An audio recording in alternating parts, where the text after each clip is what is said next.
السلام عليكم ورحمة الله تعالى وبركاته.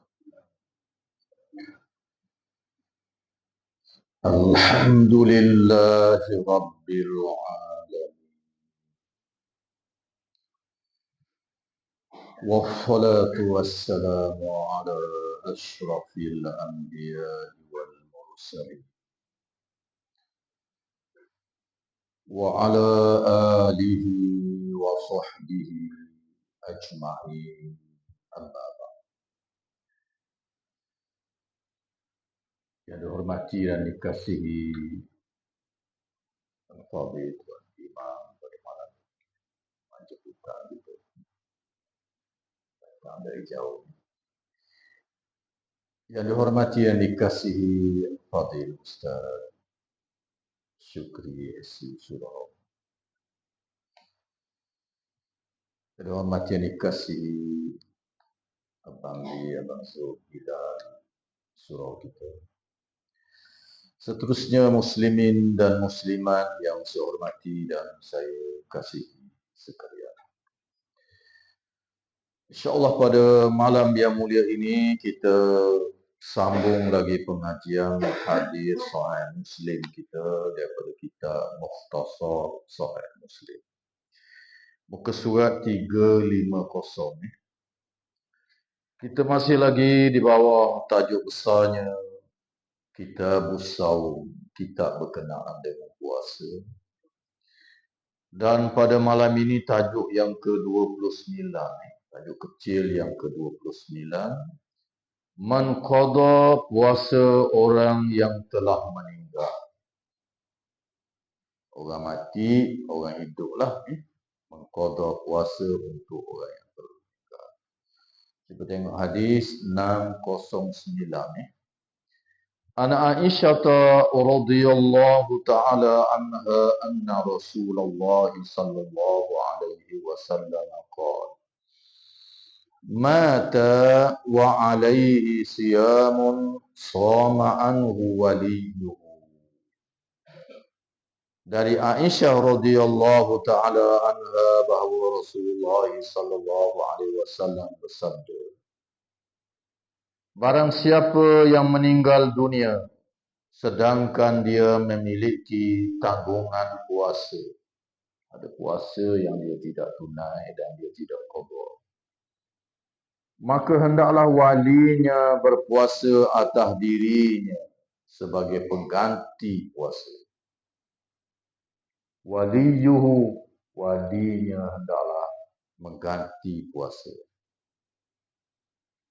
Hadis ini juga ada dalam riwayat Abi Dawud dan lain-lain. Di dalam kitab fiqh diperluaskan, iaitu kalau tidak wali pun waris dia. Ayah mati, anak dia waris dia. Adik-beradik dia waris lah tu. Toki nak latih lah, toki pun tak agak tu kau. Tengoklah waris, ahli waris. Cuba tengok hadis di bawah yang lebih kurang. An Buraidah radhiyallahu anhu qala baina ana jalisun inda Rasulillah sallallahu alaihi wasallam idh atathum ra'atun faqalat inni tasaddaqtu ala ummi bijariyati wa innaha matat. Qala faqala wajaba ajruki wa raddaha alayki al-mirath. Qalat ya Rasulullah innahu kana 'alayha sawmu shahrin fa asumu anha. Qala sumi anha. Qalat innaha tahujja qad fa ahujju anha. Qala hujji anha. Dari Buraidah radhiyallahu ta'ala anhu, dia berkata, di saat aku duduk dekat dengan Rasulullah sallallahu alaihi wasallam. Buraidah ni sahabat Nabi. Dia duduk dekat dengan Rasulullah sallallahu alaihi wasallam pada suatu hari. Tiba-tiba ada seorang wanita datang kepada baginda lalu berkata, "Sungguh aku telah memberi ibuku seorang hamba perempuan." Anak dia ni beri hadiah pada ibu dia, hamba perempuan. "Dan sekarang ibuku telah meninggal," kata Buraidah. Lalu Rasulullah sallallahu alaihi wasallam berkata, "Kamu pasti akan mendapat pahala sebab beri hadiah hamba pada ibu kamu, beri pahala. Dan hamba itu menjadi milikmu lagi sebagai harta miras, harta pusaka." Mau mati, hamba tadi boleh ke anak pula. Pahala sedekah tadi boleh. Kemudian boleh ke dia pula hamba kerana pusaka. Lalu wanita itu bertanya lagi. Sahabiah ini bertanya secara langsung kepada Nabi. Tak apa, dalam meminta fatwa, belajar, tanya soalan, muslimat boleh tanya kepada guru, walaupun guru itu lelaki. Sabit dalam hadis-hadis yang banyak, muslimat tanya direct dengan Nabi SAW. Boleh. Begitu juga di peringkat kemudian, muslimat tanya sahabat-sahabat yang lelaki secara langsung, tidak menjadi halangan.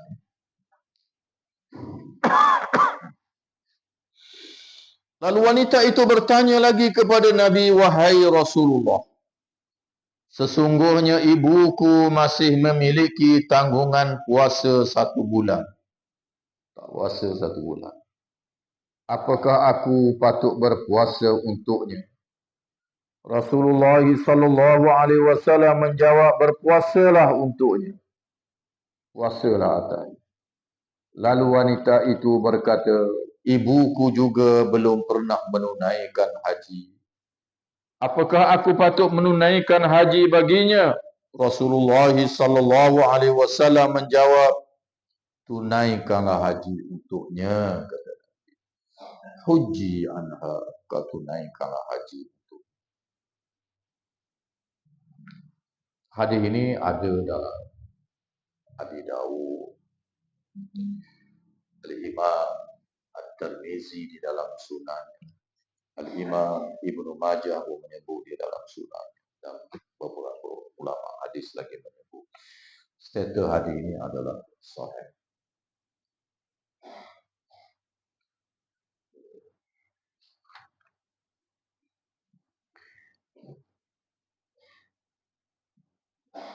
Jadi berdasarkan kepada dua hadis yang kita baca ini, kalau dalam Sahih Muslim yang penuh tu banyak lagi hadis di bawah. Dalam kitab-kitab hadis lain yang lebih kurang seerti dengannya, iaitu apabila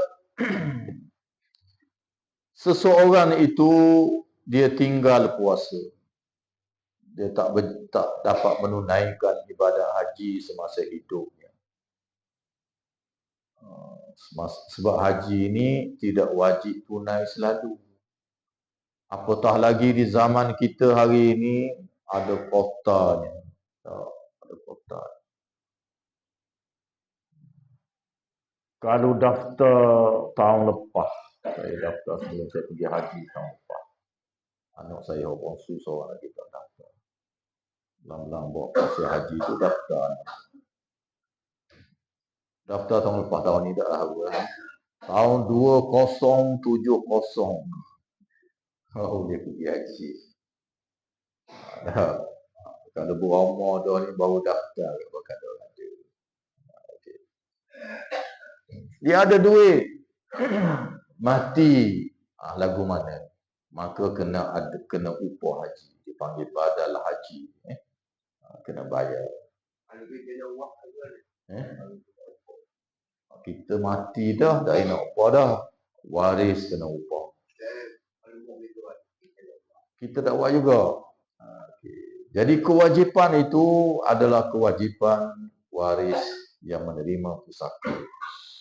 Nanti kita akan belajar dalam bab pusaka nanti miras ni. Apabila mati seseorang tu tak boleh bagi selalu. Ingat jangan bagi selalu harta. Kena tangguh dulu. Ada beberapa perkara yang kena diselesaikan sebelum dibahagikan. Antaranya dia panggil hak-hak Allah Azza wa Jalla. Oh, ni kena tunai lebih dulu. Di dalam hadis-hadis disebut hak Allah itulah yang lebih berhak ditunaikan. Kamu berhutang dengan orang, kamu kena bayar. Dengan Allah lagi lah kena bayar. Jadi kena selesai dulu hak dengan Allah, dengan Tuhan. Banyaklah hak dengan Allah ni dalam pusaka, nanti kita akan tengok. Antaranya ialah berkenaan dengan menunaikan ibadah haji kalau dia tak tunai semasa dia hidup. Dan badal haji ni taklah mahal. Hari ni berapa? Saya tak nak cek. 3,000. Sebab saya dipahamkan bahawa setiap orang nak buat haji ni dia kena ambil, tahun lepas dah dia perkenal, dia panggil pas haji dia panggil apa? Nusuk tu hak kita, visa kita hak pergi ni. Orang yang duduk sana pun nak buat pun dia kena ambil macam lesen kot. Lesen tu saya dipahamkan sekitar 3,000 dah. Jadi kalau bawah daripada tu, macam mana orang ni nak buat? Pelajar Indonesia ke pelajar Malaysia. Dia kena bayar dia punya lesen dia tu, nak buat haji tu pun dah 3,000. Upah dia pula dah. Kalau main 1,000 tu dah betul lah. Janganlah. 300 je ya. Aku tak pernah jadi lah. Siapa dia nak buat? Dah kena bayar lesen main 3,000 dah. Katakan kalau dia kata silap kita buat haji pun dalam 3,500 dia. Duit itu ada sekadar itu, maka hendaklah dibuat untuk upah haji. Kemudian kalau ada hutang-hutang orang, kena jelas. Hutang-hutang dengan orang yang kita ketahui. Ada orang mari tuntut hutangnya.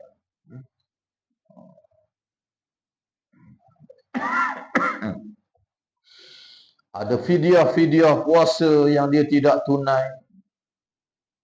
Dan seumpama yang seperti itu yang wajib, maka boleh dia ambil daripada harta peninggalan dia. Kena ambil dulu. Jangan orang kita kadang-kadang dia tak tahu. Berapa bulan yang lalu ada seorang hamba Allah, dia mari tanya, pitih bagi habis dah ya. Adik-beradik, pitih banyak orang tinggal, bagi habis.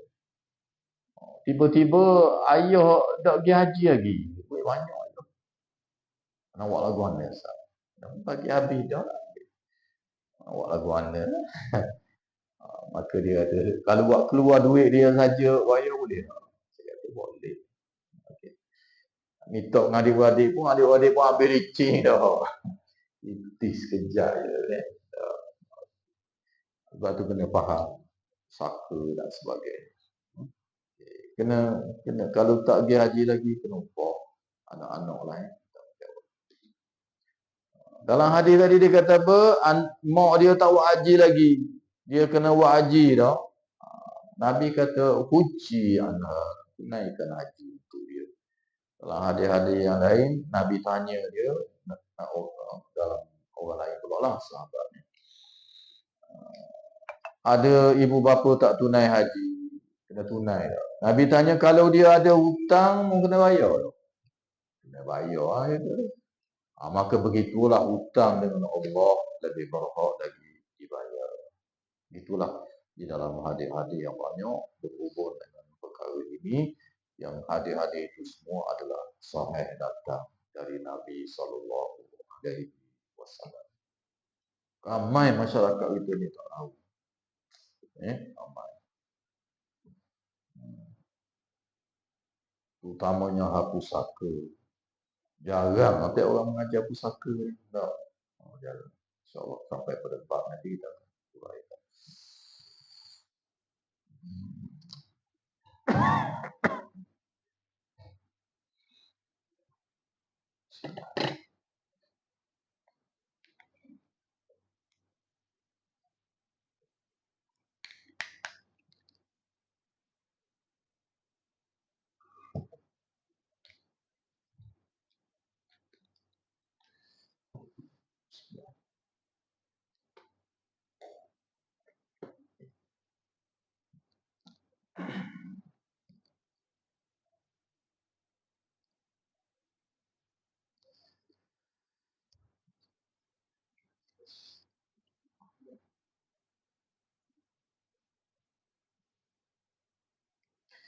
Di dalam kitab fiqh mazhab kita dan juga luar daripada mazhab kita, berdasarkan kepada hadis-hadis yang datang dari Nabi SAW, kewajipan mengqada puasa ini adalah kewajipan waris. Kewajipan waris.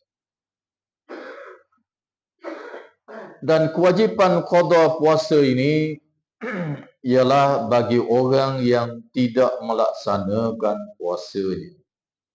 Dia mampu menunaikan puasa, dia tak puasa. Kita anak tahu, kita boleh tolong qada untuk ibu bapa kita.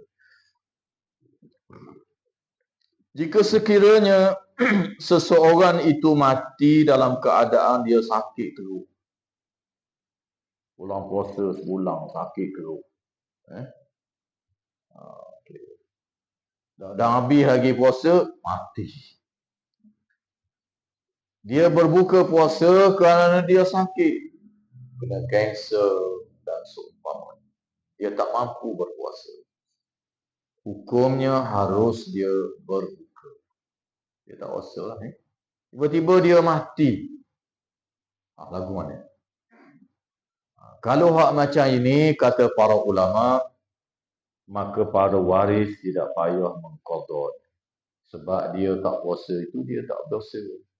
Dia tak mampu. Kemudian mati. Yang kita kena puasa waris ni, mak kita sakit 2 minggu dalam bulan Ramadan. Lepas Ramadan tu segar di 5-6 bulan. Boleh pergi bangga, boleh kerja, boleh cuak. Dia tidak qada. Dia ada tempoh masa untuk dia qada, dia tak qada. Macam ini baru salah. Bila dia mati, sakit pula, dia temuk dah nak puasa. Sakit pula dah, tinggal puasa. Bulan Ramadan 6 bulan lepas. 2 minggu. Nak puasa, sakit pula dah. Sakit berat pula, mati. Kita tahu dia ada tinggal puasa dan dia tidak qada. Yang macam ni baru wajib qada. Kita ganti untuk dia. Barulah kita ganti. Tapi kalau dia tinggal hanya puasa Ramadan tahun itu je dan terus mati waktu tu, tak payah. Tak boleh qada pun tak menapa. Sebab dia tidak berdosa. Dia tak sempat. Ni ada kesempatan nak qada, dia tak qada. Kita tahu mak kita tak puasa. Kemudian dia tak qada, segar, sembuh molek, tapi dia tak puasa. Kemudian mari sakit pula, mati.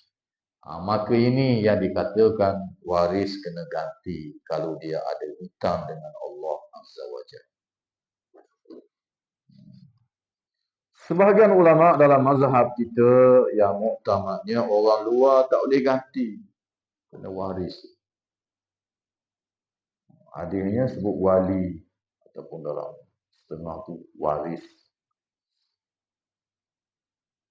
Kecuali jika sekiranya seseorang itu ada kawan-kawan baik dia. Dia ni suka puasa pula. Kesian ke kawan nak tolong ganti. Anak-anak tak berganti maka waris tak berganti. Bagaimana jika sekiranya kawan-kawan orang luar ni nak ganti? Dalam mazhab kita kena izin waris. Kena beritahu pada waris, aku nak tolong ganti. Anak dia tu molek lah. Kalau gitu maka jadi sah. Kalau anak dia tak boleh, maka tak sah puasa kita untuk ganti kepada si mati. Begitulah perbahasan dalam kitab-kitab fiqh. Kena ada keizinan daripada waris.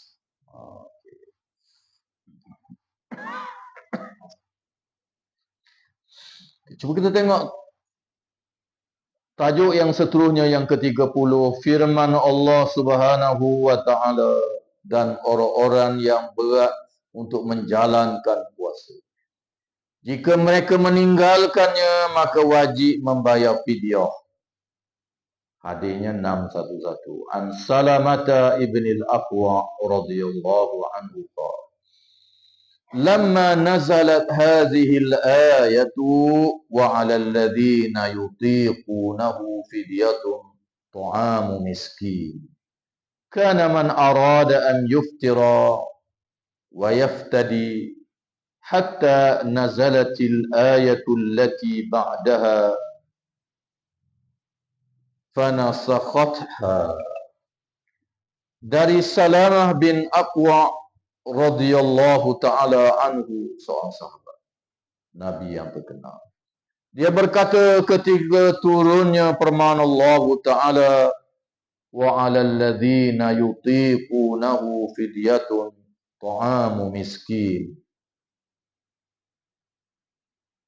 Dan orang-orang yang berat menjalankan ibadat puasa, uzur sakit, jika dia meninggalkannya, maka wajiblah dia membayar fidyah, iaitu makan kepada orang miskin sehari secupak.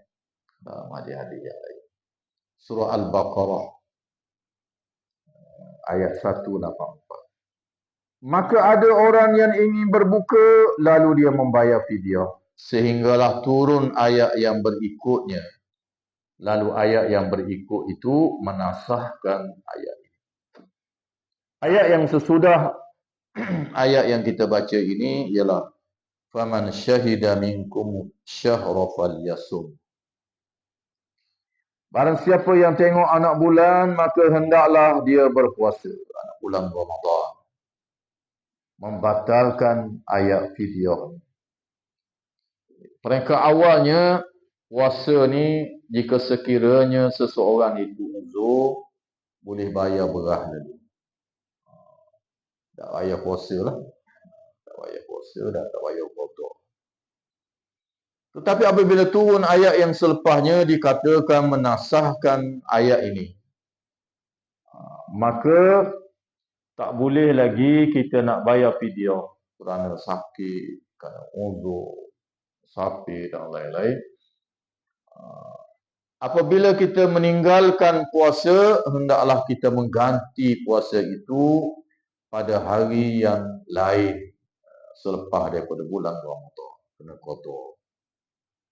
Fa'iddatun min ayyamin ukhra, kena ganti pada hari yang lain selepas daripada puasa Ramadan. Walau bagaimanapun para ulama mengatakan bahawa bagi beberapa kes, maka ayat ini masih lagi diguna pakai, iaitu kepada orang yang sakit yang tidak ada harapan sembuh. Kok ni masih terpakai, boleh bayar fidyah. Kalau sakit biasa ya, kita biasa segar ni, sakit biasa je, masuk hospital, dah Allah sembuh lah boleh buka 3 hari, tak payah bayar fidyah. Tunggu nanti apabila sihat, kita qada semula puasa itu. Tetapi bagi orang yang pada pandangan doktornya tak ada harapan sembuh dah ni, kanser tahap-tahap dah, tak nak buat apa dah, doktor kata tak ada harapan sembuh dah, tunggu masa. Maka anak-anak boleh bayar fidyah untuk ibu bapa dia atau keluarga dia yang tidak ada harapan sembuh. Boleh bayar bulan Ramadan itu selalu. Sehari secupak. Secupak ni secupak Baghdad. Segantang ada 4 cupak. Jadi secupak ni ialah 1/4 gantang. Segantang ni kita bayar zakat fitrah ni segantang.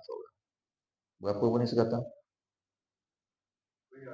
Oh, eh? RM10. RM10 katakan segata. Tak. Ganung pun RM10. Rendah RM10. Mahal 21. Kita tengoklah ya. Itu harga semasa lah tu yang ditaksirkan oleh pejabat agama. Jadi kalau secupak 1/4 daripada RM10, RM2.5. Tak ada harapan sembuh bayar sebulan 30 hari. 30 kali dengan RM2.5. Jadi berapa? Kalau nak bayar duit, nak bayar beras, pergi beli beras. Okey. Secupak ini 650 gram. Secupak. 10 kalau 10 hari tinggal 6.5 kilogram. 30 hari kalilah dengan 650 gram kalau nak buat keluar beras. Kalau nak buat keluar dalam bentuk nilai beras itu RM2.5 sehari. 10 hari RM25. 30 hari RM75. Beri kepada fakir miskin. Sebab dalam ayat itu disebut ta'amu miskin. Tak boleh beri ke surau, ke masjid, tak boleh. Untuk fakir miskin. Dinilai paling miskin di zaman dia lagu mana lah. Agak susah kerja gaji RM50 sehari, anak ada 8 orang, miskin lah tu. Okay. Nilai dengan keadaan semasa. Ada kereta ni, kereta Proton Sagar, kalau jual RM1,000 je. Kereta tu keperluan dia pergi mari. Kondisi susah dia begitu gini, dia kategori miskin. Bagi RM75 kepada seorang miskin pun tak apa dah. Nak ecek 30 orang takut tak ada RM2.5. Dah tengoklah keadaan ni. Kalau tak ada harapan sembuh, boleh. Di dalam kitab-kitab fiqh disebut, walaupun doktor kata dan sebagainya tak ada harapan sembuh dah, bayar fidyah dah. Berlalu 2 tahun pula sembuh. Lagu mana? Maka sebahagian para ulama kata kalau dia tak ambuh puasa, tak ambuh qada puasa pun tak apa. Sebab dia sudah bayar fidyah dan pada waktu itu dianggap dia tidak ada harapan sembuh, sah dah. Okey. Sakit pula seminggu. Segar pula lepas tu. Kena qada. Kena qada.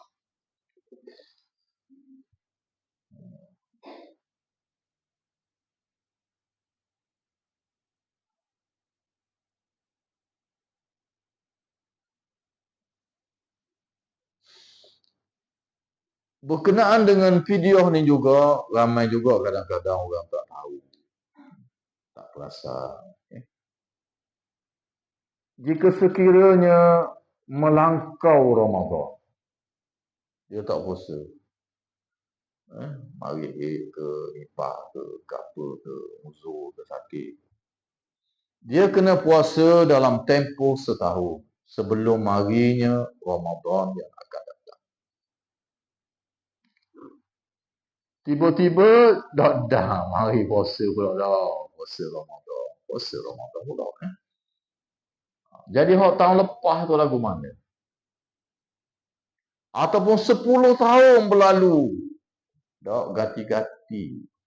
Hari hit 10 tahun dulu tak gati lagi. Tapi ingat macam mana? Di dalam mazhab kita, maka orang yang melangkaui tahun ini dengan dalil-dalil yang panjang lah perbahasan dia. Hendaklah dia mengqada puasa sehari yang dia tinggal dan membayar fidyah secukup beras.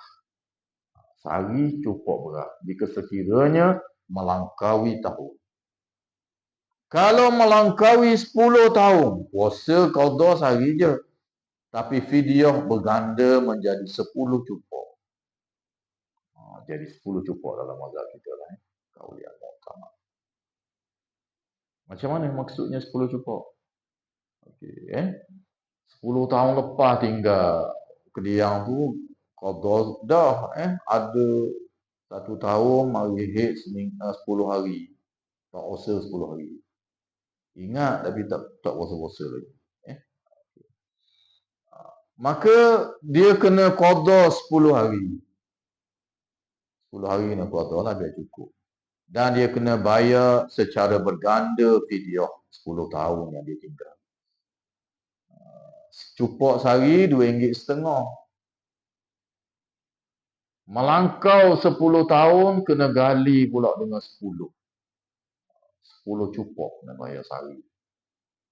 10 cupok sehari kali dengan 10 hari 100 cupok. Kalau dia nak keluar dalam bentuk duit, secupok RM2.5. 10 hari dia tinggal RM25. 10 tahun pula dia tinggal, kena ganda pula 10. 25 kali dengan 10, 250. Itulah cara bayaran dalam mazhab kita jika sekiranya berlaku melangkau tahun, masuk bulan Ramadan yang seterusnya. Kita tengok satu hadis lagi.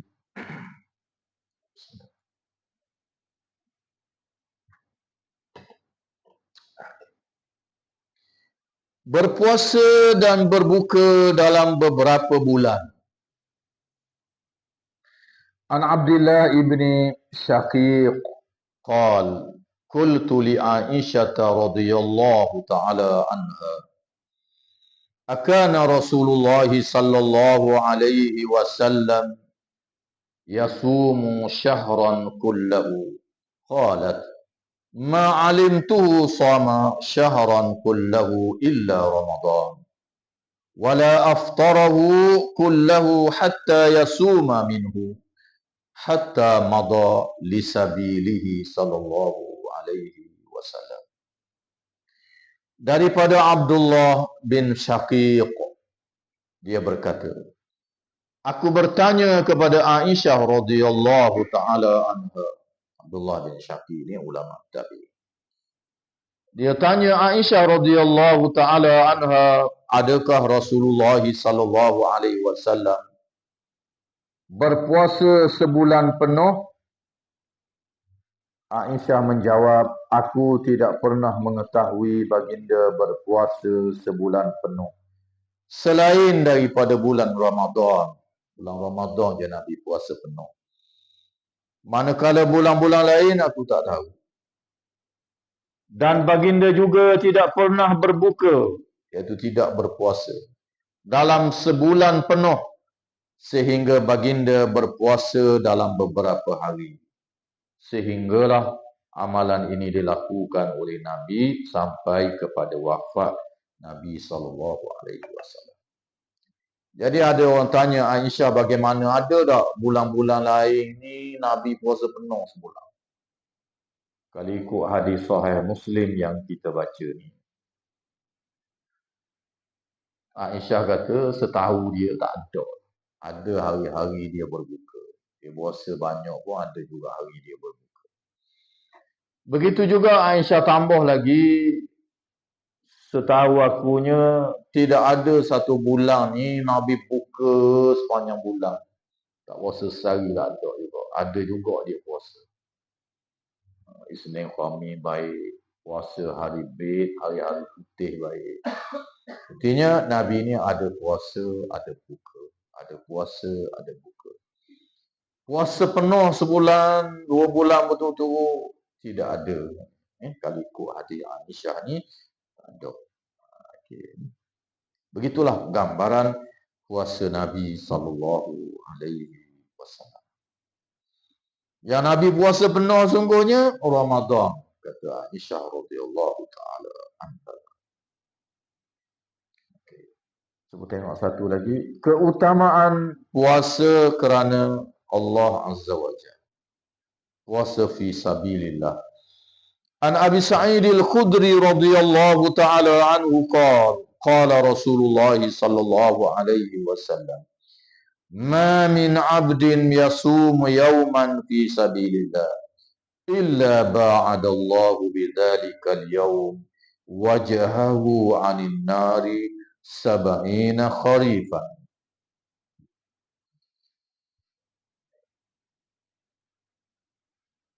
Dari Abu Sa'id Al-Khudri radhiyallahu taala anhu, dia berkata, sahabat Nabi yang terkenal, Rasulullah sallallahu alaihi wasallam bersabda, tidaklah seseorang berpuasa selama sehari kerana Allah Subhanahu wa taala. Tak sedap terjemahan ni. Dalam hadisnya, ma min abdin yasumu yawman fi sabilillah. Tidaklah seseorang hamba itu berpuasa satu hari fi sabilillah, pada jalan Allah. Para ulama hadis ketika menghuraikan maksud fi sabilillah ni, termasuk Al-Imam An-Nawawi di dalam kitab dia Syarah Sahih Muslim, ialah berpuasa ketika berlakunya peperangan jihad fi sabilillah, macam perang Badar, perang Uhud. Dia puasa pada hari berlakunya peperangan fi sabilillah. Jika sekiranya tidak membebankan dia dan tidak memudaratkan dia dalam peperangan itu, dia puasa untuk mendapat kelebihan daripada Allah Azza wa Jal, walaupun perang fi sabilillah. Puasa Ramadan pun jika sekiranya tak tahan untuk menghadapi musuh, boleh buka. Apatah lagi puasa sunat. Maka puasa yang dimaksudkan di sini ialah puasa fi sabilillah ketika berlakunya peperangan. Pahala dia bagaimana Nabi kata? Melainkan dengan puasanya satu hari itu, Allah Subhanahu wa taala menjauhkan dia daripada neraka sejauh 70 musim gugur. Kita dimaksud 70 musim gugur, 70 kali musim gugur. Musim gugur ni setahun ada sekali. Kalau 70 musim, 70 tahun namanya dia. Al-Imam An-Nawawi ketika menghuraikan hadis ini, dia kata sab'ina kharifan ay sab'ina sanatan, iaitu 70 tahun. Okay. Kalau kata musim gugur pun ya juga, tapi maksud dia sama je lah. Sebab setahun tu ada sekali ya musim gugur, bukan ada dua kali apa dah. Jadi kalau 70 musim, 70 tahun. Itu pahala dia. Dijauhkan daripada api neraka 70 tahun. Maksud apa?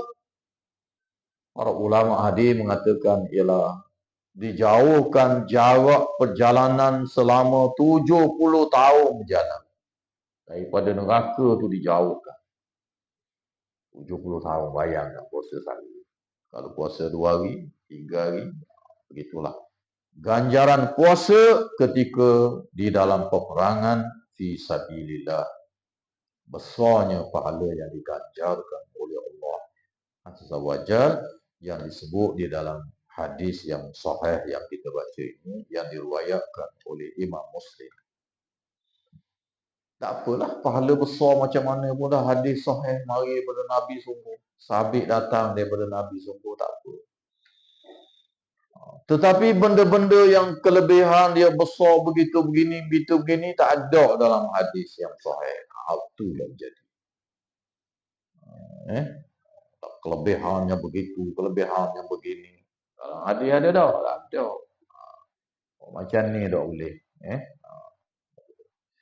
Kalau ada sungguh dalam hadis-hadis yang sahih, dalam Bukhari, dalam Muslim, walaupun besar ganjaran yang dijanjikan oleh Nabi sallallahu alaihi wasallam, ya tak apa. Sebab pahala ni kurniaan Allah, tak ada siapa tahu melainkan Rasul. Kalau Nabi royak, ya. Kalau Nabi tak royak, tak ada siapa yang boleh tahu kelebihan dan fadilah. Sebab itu manusia tak boleh reka. Eh? Tak boleh reka fadilah-fadilah. Fadilah apa saja pun jangan, tak boleh reka. Kelebihan itu, kelebihan ini, jangan.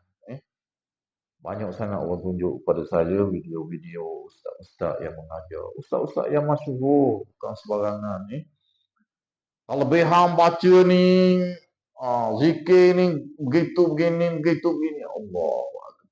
Benda tu tak ada dalam dalil. Yang reka ni. Baca sekian banyak akan dapat pahala begini. Allah. Kelebihan itu ini. Allah. Benda yang tidak ada dalil. Siapa yang tahu nak beri ganjaran-ganjaran yang begitu rupa? Kita tak ada hak untuk mereka-reka ganjaran-ganjaran pahala yang begitu rupa. Kecuali dia betul-betul ada dalam hadis yang sahih yang diriwayatkan daripada Nabi SAW.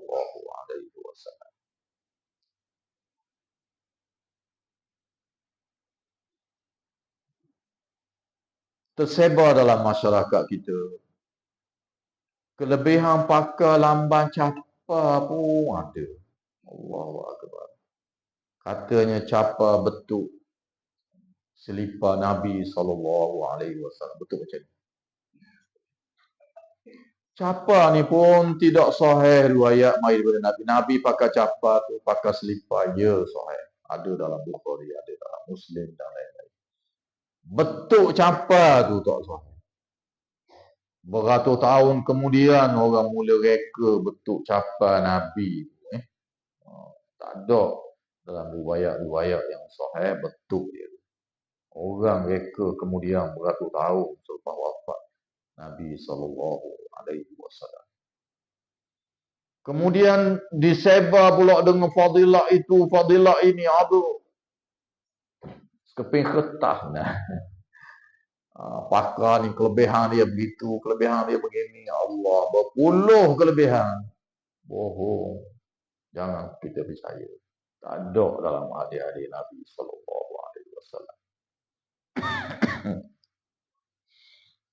Siapa yang boleh beri khasiat-khasiat yang seperti itu yang Nabi dah royak? Benda tu kita kena faham. Benda yang khasiat-khasiat ni, kecuali benda itu boleh dikaji dan dilihat oleh manusia, itu lain cerita lah. Yang boleh dibuktikan dengan sains, dengan apa, ataupun dengan pengamatan kita.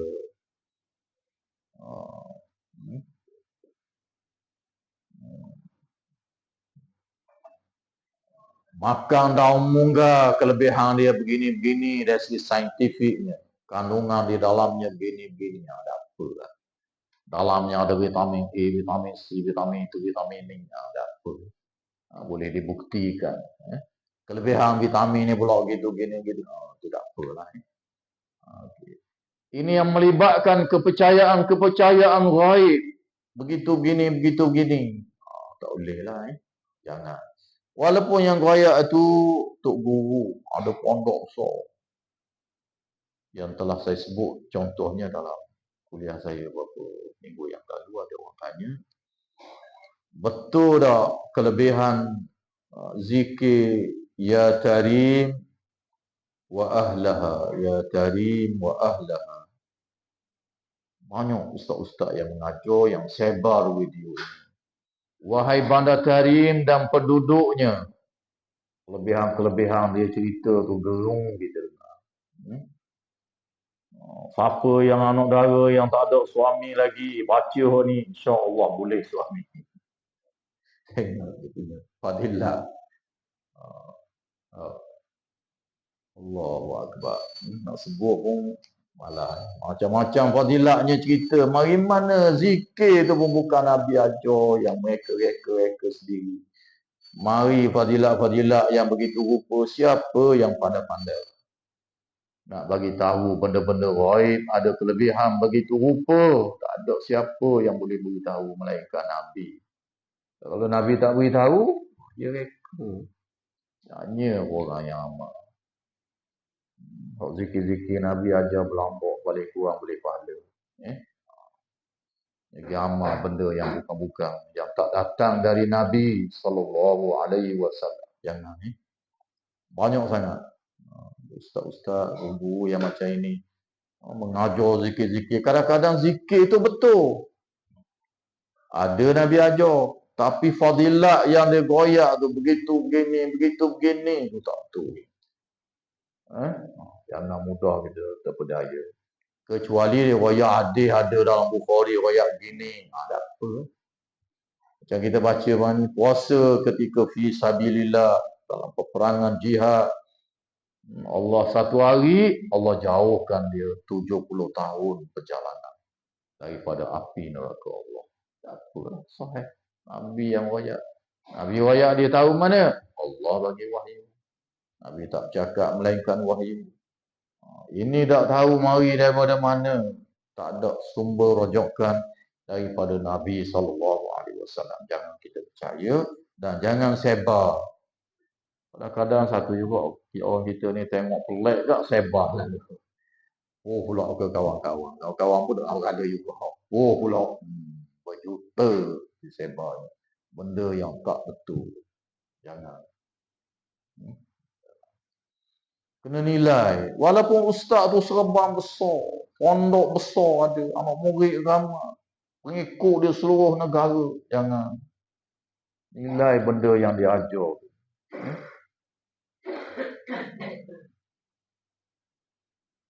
Tadi ada orang tanya saya, ustaz ni maulid tak? Kita dengar ni. Saya pun tengok, orang ni kata rosak lah. Banyak benda-benda yang dia mengajar fadilat-fadilat yang bukan-bukan, yang tak ada dalam hadis. Dan benda yang dia mengajar pun banyak benda yang menyanggahi ajaran Islam. Saya tak sebut nama lah ya. Pejabat agama pun panggil acak kali lah. Tapi panggil amarah saja. Lepas tu tak boleh mengajar macam ni. Antara yang terbaru-baru ni, dia mengajar bahawa ada seorang wali di Kedah tu tak pergi sembahyang Jumaat. Tapi dia sembahyang Jumaat dengan orang Buniang. Tengok dia mengajar. Videonya tersebar. Jadi fitnah nanti mudah pergi sembahyang Jumaat ke? Aku sembahyang orang Buniang lah. Rosak habis agama. Sebelum daripada ni dia mengajar, dia kata roh Abu Bakar As-Siddiq masuk dalam tubuh Imam Ahmad bin Hanbal. Tengok. Dia mengajar. Bila pejabat agama tanya, dia kata tu, ya. Allahu Akbar. Benda-benda macam tu disebar dalam masyarakat. Tak ada roh ni pindah daripada seorang ke seorang. Ini ajaran Hindu. Mati pindah pada roh orang lain pula akan datang tu. Dalam Islam tak ada. Yang mati ni dipanggil alam barzakhun. Kita baca dah dulu dah Quran. Barzakh ni makna dia dinding, hijab. Itu barzakh. Orang yang telah pergi ke sana, ada dinding, dia nak mari ke dunia ni tak boleh. Ada barzakhun, ada dinding, ada hijab. Itu makna dia. Main boleh mari kan, bukan alam barzakh. Boleh masuk dalam roh orang lain pula.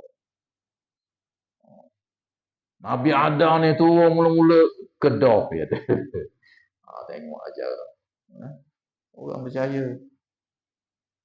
Pedang Nabi Muhammad ni besi mari daripada kedok. Isteri Nabi Ibrahim salah seorang tu orang kedok. Tentang dia orang kedok.